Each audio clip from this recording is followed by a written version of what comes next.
Okay, we are live at 11:05 on BC. This is Spirit Cars. Josh, the voice of Spirit Cars, behind the camera there.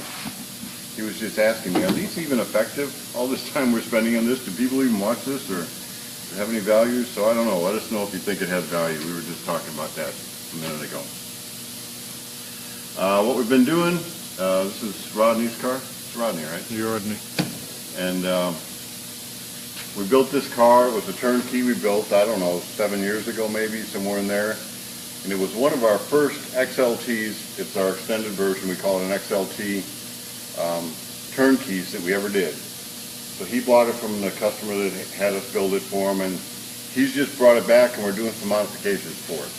One of the modifications, he's a little bit bigger. He wanted 4 inches added into the cowl section here, so you had a little more footroom. He'd want airbags in the back. A few other things we're doing to it, but we've got a couple shows. What we do, 2 or 3 so far?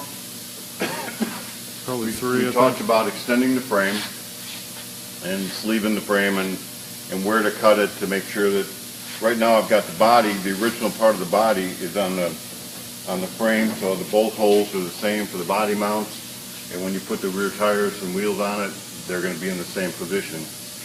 But I had to move everything forward in the front here, and he's actually got a blower on the car now, and he wanted a little bit more room on the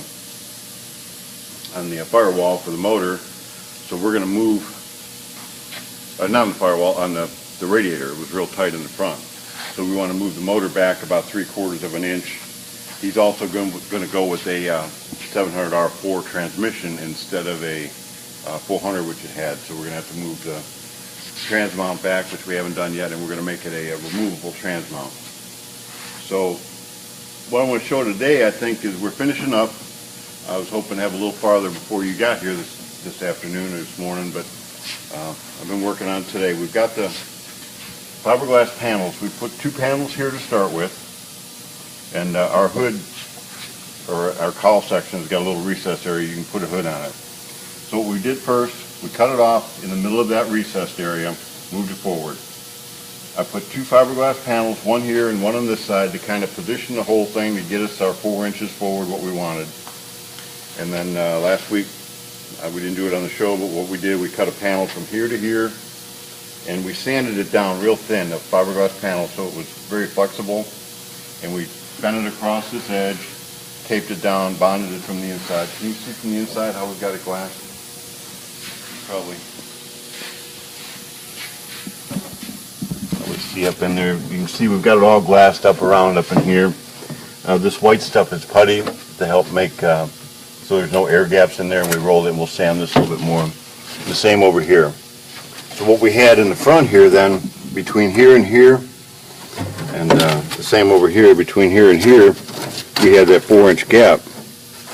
Now we've got this product called, what is it called? Plascore. Plascore. It's fiberglass. It's plastic in the middle. It's a 1/2 inch thick. So that means our bottom floor here is a 1/2 inch thick. So we happen to have some scrap of that. We cut it. We added it in here. We fiberglassed it in. And this morning I did the body work on the bottom side of the floor. We like to have the bottom of our cars slick. So what we're going to do now is go ahead. I've got the piece I took out of our insert. This would have been our insert piece. And it had the hole already for the steering column, and all this was already on it. So what we need to do next is get this positioned up in place.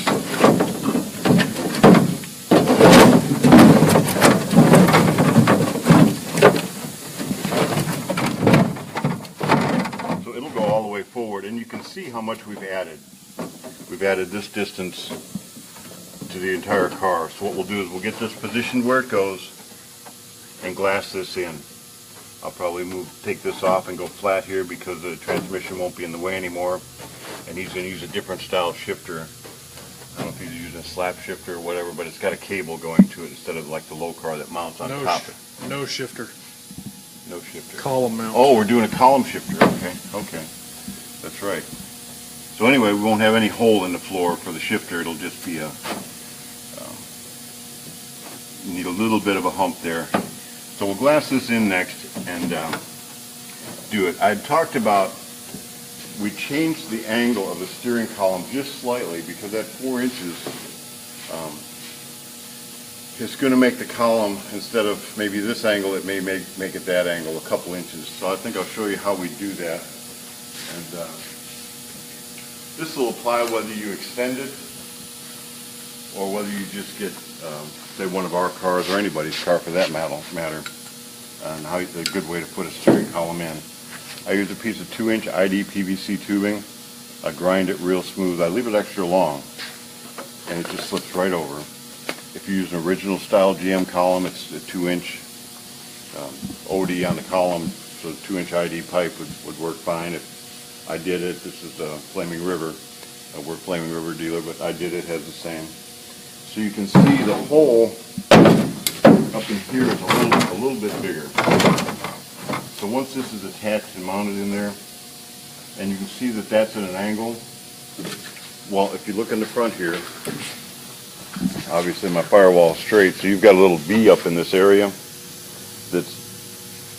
What we're going to do is we're going to put this piece of tubing through that V area, and then we're going to bond it with a putty or bonding material in there. So the way I fit it,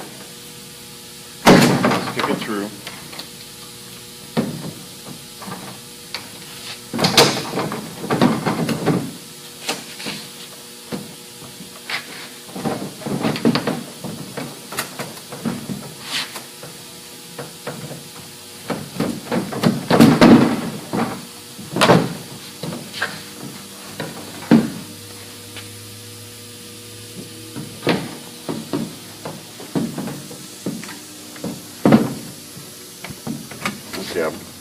I've got a little notch up in here where it goes into the column. If you just take a piece of 2-inch tape, that's generally enough to hold the column up to where it goes.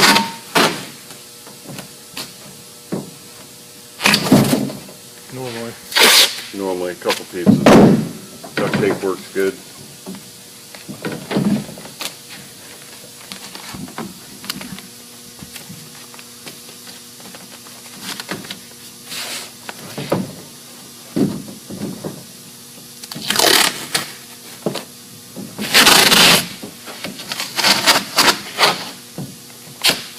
Believe it or not, normally this works.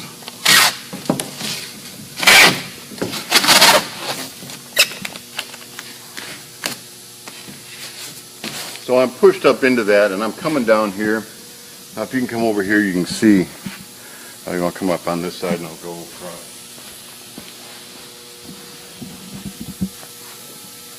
What I was saying, I was going to need to change the angle of this a little bit. Normally this column will drop directly into my steering joint. It'll go right into it. So what I'm going to have to do, I'm going to have to cut down into this a little bit farther. We'll change the angle of the column, just make it down a little bit more. And I leave this 2-inch ID PVC tubing come through this side, and I'll leave it through on the floor side a little bit. I don't know if it's through now. You can see it's up through there. And once I get it all bedded in, and of course I'm going to put this in first before I install the column, so this piece will be glassed in. Once I get that where it goes, I've got it stabbed into the, oh, that's why I was wanting to fall. Normally I've got it stuck into here, and that's helping hold it. So really, being triangulated, when it's stuck into your steering box, coming through the firewall, it's not going to want to fall down, because the triangulation there is going to hold it from falling down. And you're still going to put a column drop up on top, but the main purpose of that column drop is to tighten that steering column down so the whole column doesn't twist. I mean, it will help it from falling down some, but mainly it's to keep it from twisting. So I'm doing my body work on it now. You know, like I said, we've glassed the inside there and we glassed some on the outside, and doing my body work. And I'll get my lines clean.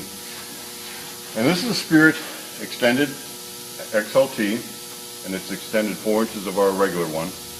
And this is another 4 inches. So if you stand back and look at it on the profile, it doesn't look silly. It doesn't look like it's all been added in one area. I mean, if I would put all 8 inches in the door, that would have, I mean, you could tell that. But we've got some here, up here, and now an extra 4 inches up here.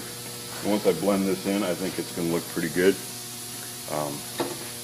So overall, I got to take. Yeah, somebody wanted to know How long it is from how here to long. here?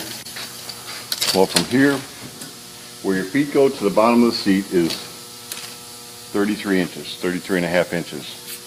From the firewall to the back, on the inside of the insert is 58 inches. Our width, these are questions we get quite often, isn't it? Our width here is 40 and a half. Back here it's going to be a little bit more. Well, if I go here, about 41. Then it starts tapering down again. Overall, the height of the bucket, 22 and a half, generally. So this one's coming together. Rodney's car is getting close. If you want to extend your bucket, a lot of guys, some of the smaller buckets, especially some of the ones made in the 60s, that are just the early ones, it's just not very comfortable to drive. There's a lot to be said for the cool factor, but if you can't drive it very comfortable, you might want to go ahead and tackle this project. I've said it probably every time I've talked about this project, and I'll say it one more time. Think about it before you cut. It's a whole lot easier, just cut it once. This isn't like a board where you cut twice, measure once and cut twice. No, we want to cut once, get it figured out where you want to do it, especially in the frame, so you don't have to move too many brackets. Get your frame stretched. Quality welds on your frame. You don't want your frame breaking. Just quality welds on your frame. Make sure you're glassed both sides, glass good. You don't want a stress crack to come in here after you've got a nice, high dollar paint job on it. This one's going to get, well, for one, this color's not cheap. This is a Lamborghini orange, high pearl, and I don't know what it costs per gallon, but it's not cheap. And I think we're going to put ghost flames on this now, aren't we? Yes. So it's going to have a custom paint job on top of custom paint. So the last thing you want is to put all that effort and energy and money into a paint job that's going to show a crack along the line. That would just not be a good thing. So kind of a quick 11:05 today. There it is. I did remember to bring my books out. Although we're going to have to catch up on what President Trump's doing. We'll not do that today. We'll see what's up tomorrow. Who's shooting the latest nuclear missile or ballistic missile or what's going on. Pass it on. Coffee break contemplations. Pass it on. Pass it on. Friend of mine, Ernie, the hot rod man, Ernie Gilcrease, wrote these.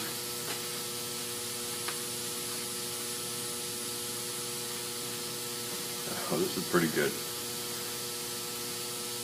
Boredom is for people who resist their creative side.